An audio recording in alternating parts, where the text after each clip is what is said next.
Despite how deep the backstory of the Zelda series is, with prophecies, gods, wars and betrayals, the developers often leave certain elements deliberately vague, mysteries with no solution that leave it up to the fans to theorise and make up our own minds. A few weeks ago on the channel we looked at 5 of the strangest unsolved mysteries from across the Zelda series, some of my favourite things from the games that were never properly explained, like the paradoxical origin of the Song of Storms or the abandoned ruins of Snow Peak Mansion. Check that video out if you haven't already, with a link in the top right or in the top of the description, and today let's look at 5 more of the strangest things in the series, with 5 more unexplained Zelda mysteries. Number 5. Them, Majora's Mask. Majora's Mask is one of the creepiest games in the Zelda series, and to be fair, the entire game could be placed on a list of unexplained mysteries. What actually is Termina? Who or what is Majora, and what does it want? It's the weirdness of Majora's Mask that makes it so good, but even in a game as strange as this, there are mysteries that stand out. And my absolute favourite, just because of how eerie it is them. Romani Ranch is one of the most peaceful places in Majora's Mask, a sort of Terminian equivalent to Lon Lon Ranch, owned by Cremia and famous for its production of Chateau Romani, bottled milk that's apparently alcoholic.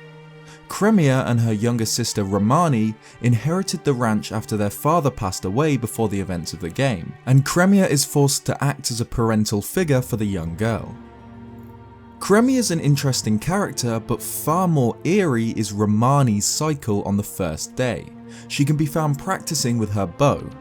If you talk to her, she'll reply in a rushed tone that they come every year before the carnival in a bright shining ball. They are coming to attack the ranch, she says. Her older sister doesn't believe her, thinking it's just childish imagination, so Romani trains by herself to try and defend the barn. Link can offer to help the young girl in her defense against this unnamed threat, and at 2 AM on the night of the first day, they arrive. Romani wasn't lying. In balls of light, bizarre, ghost-like creatures appear, floating ominously towards the barn. They can be defeated easily, but they just keep coming in endless waves until the first light of dawn scares them away. If Link defends the barn until the morning, Romani thanks him and calls you her hero.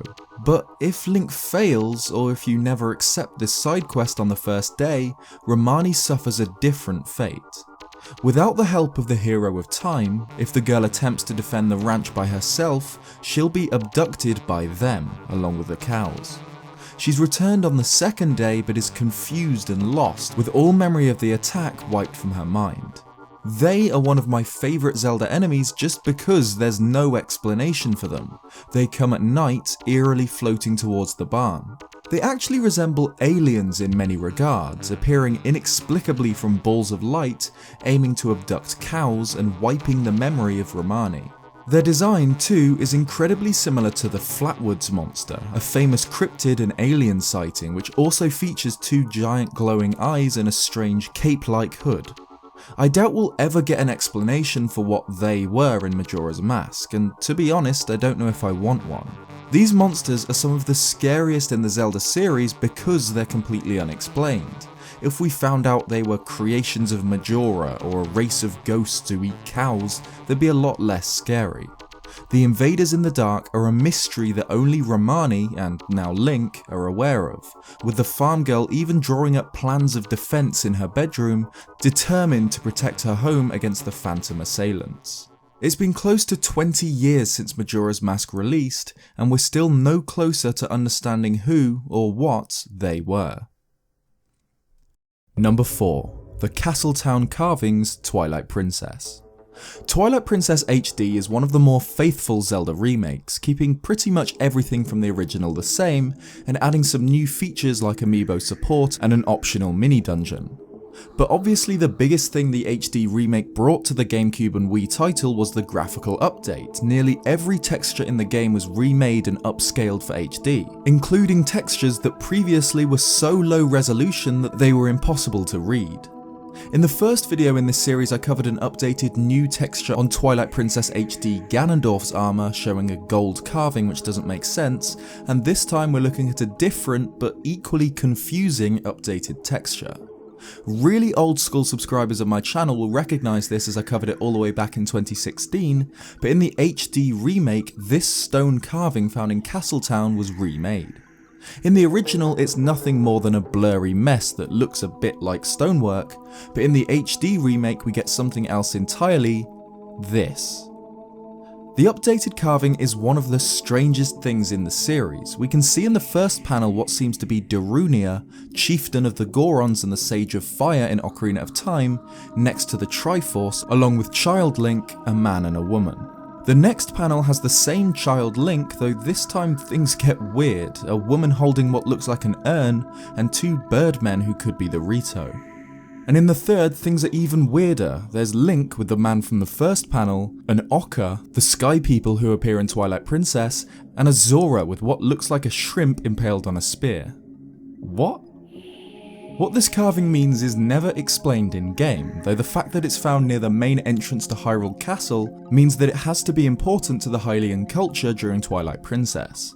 Initially, the presence of Child Link and Darunia made me think that this was the Child Timeline's version of Ocarina of Time, but that wouldn't explain who these people are, or the presence of both the Zora and the Rito. I doubt we'll ever get a proper explanation for this. Number 3. Navi's disappearance.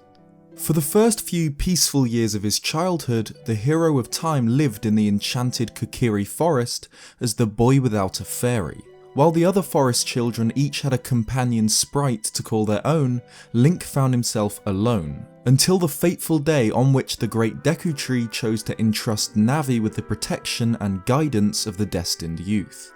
The Great Deku Tree bestows the responsibility of aiding Link on Navi, and she becomes his fairy companion throughout his journey. From the peaks of Death Mountain to the depths of Lake Hylia, Navi follows Link, offering often unwanted advice and suggestions, remaining ever faithful to her promise to the Deku Tree. Until the very end of the game. When Link lays the Master Sword to rest in its pedestal after being returned to the past by Zelda, Navi inexplicably, wordlessly flies through a window in the Temple of Time, leaving the hero behind, confused. This is the same fairy that stood beside Link toe to toe with the Demon King Ganon, a towering mass of hatred and malice, but here she leaves him with no explanation or goodbye. Navi's disappearance at the end of Ocarina of Time is the sole reason we get the Hero of Time's adventure in Termina, Majora's Mask, at all. At the beginning of the game we see Link travelling through the Lost Woods, searching for his old companion and friend. Navi's disappearance was never explained in game. There's an old fan theory that suggests that fairies, once their divine purpose has been fulfilled, perish, like the bottle fairies who seem to die in the process of healing Link, so perhaps Navi left so abruptly at the end of Ocarina of Time, once her task was complete, so that her old friend wouldn't see her die. But fan theories aside, the true reasons behind the disappearance of Navi, one of the most iconic Zelda characters of all time, are left unexplained. Number 2. The origins of DEMISE. Skyward Sword serves as the origin story for the entire Zelda series, explaining the reasoning behind the cyclical reincarnation of the main characters. Naturally, it's the first game in the timeline, taking place centuries before any other, and deals with the very first villain in the series, the King of Demons, DEMISE. While at first Girahim appears to be the primary antagonist of this game, it's revealed that the flamboyant Demon Lord is only a servant of DEMISE, the source of all evil, and is working to resurrect his master. At the end of the game, once DEMISE has been reincarnated in the ancient past by Girahim, he's ultimately slain in combat by Link, the hero of the skies, with the most vicious, badass finishing blow since Wind Waker. But before he disintegrates and is sealed in the Master Sword, the Demon King curses Link, a poisonous malediction that binds those with the blood of the goddess and the spirit of the hero to DEMISE's hatred for all time. This explains the emergence of Ganondorf in Ocarina of Time. With the same flaming red hair, the Gerudo Thief is a reincarnation of this hatred, a child of this curse. But while Skyward Sword gives an explanation for the origins of Ganon, it doesn't really explain the origins of DEMISE himself. It's explained that, years before Skyward Sword, the goddess Hylia lived in peace with the surface dwellers. But suddenly the earth split open, a great fissure forming from which demons poured forth, led by DEMISE. This demon army was defeated and DEMISE himself sealed as the imprisoned, with the sealing spike hammered deep into his head, where he lay dormant until the events of Skyward Sword. So DEMISE's origins are clear, except that where he and his army of demons came from is never explained. He seems to be a sort of dark god, the source of all evil, a demon king who has conquered time itself. But we know that before the Golden Goddesses descended from the heavens and created Hyrule, there was nothing, a nameless, empty chaos. These goddesses created the world and the living creatures within it, and when they departed they left the omnipotent Triforce and the goddess Hylia to guard it. So did the Golden Goddesses, the benevolent creators of Hyrule, create DEMISE? Or did he appear through his fissure from an alternate universe or dimension? DEMISE's sword, which we learn is the true form of Girahim, similar to how Fi is the spirit of the Master Sword, is a colossal black sword, designed to be the opposite of the Master Sword. While the Blade of Evil's Bane is slender, elegant, created to bring light to the darkness, DEMISE's sword is jagged, brutal, designed to cloak the land in fear. Notably, while the Master Sword has the Triforce on its blade, DEMISE's sword features an inverted Triforce, which many think means DEMISE originated from Lorule. Personally, I think it's just a blasphemous inversion of the Holy Triforce symbol to show that this sword is the polar opposite of the Master Sword, but it could explain DEMISE's origins and the fissure he came through if he is Lorulean. Either way, as of now, there's no clear origin for the source of all evil in the Zelda series. Number 1. The Great Plateau, Breath of the Wild. Breath of the Wild's starting area, the Great Plateau, is one of my all-time favourite video game tutorials just because it doesn't feel like a tutorial at all.